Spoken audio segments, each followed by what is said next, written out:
તો ગાંધીનગરના ગલુદરમાં શંકાસ્પદ ભેળસેળયુક્ત ઘી સામે કાર્યવાહી કરાઈ છે। ફૂડ વિભાગની ટીમે 11 જેટલા સેમ્પલ તપાસ માટે મોકલ્યા। રેન્જ આઈજી, ફૂડની ટીમ, એફએસએલ અને સ્થાનિક પોલીસે ફેક્ટરી ઝડપી પાડી। ફેક્ટરીમાં અલગ અલગ 3 નામથી ઘી પેકિંગ કરવામાં આવતું હતું। બ્રાન્ડની કોપી કરીને ડબ્બા અને બોક્સમાં ઘી પેક થતું હતું। ફેક્ટરીમાંથી મોટા પાયે ઘી સાથે પેકિંગ મટીરીયલ કબજે કરાયું।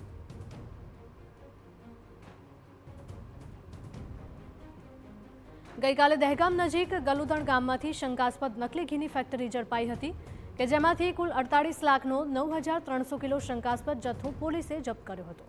આરોપીઓ બ્રાન્ડેડ કંપનીના નામને શંકાસ્પદ ઘી બનાવતા હતા અને નકલી ઘી બનાવવા માટે અસલી જેવો દેખાવ, સુગંધ લાવવા માટે હાનિકારક એસેન્સ અને કેમિકલ કલરનો ઉપયોગ કરતા હતા। લોકોના સ્વાસ્થ્ય સાથે છેડા કરી તૈયાર કરતા હતા આ ઘી અને આ નકલી ઘીને બજારમાં અસલી તરીકે વેચવા માટે વિવિધ બ્રાન્ડ્સના નામે પેકિંગ કરીને સપ્લાય કરતા હતા।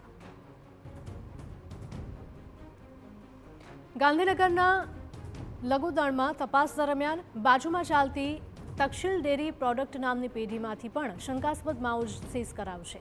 કુલ 2500 કિલો માવો ઝડપી પાડ્યો છે, જેની અંદાજિત કિંમત 3 લાખ રૂપિયા થાય છે।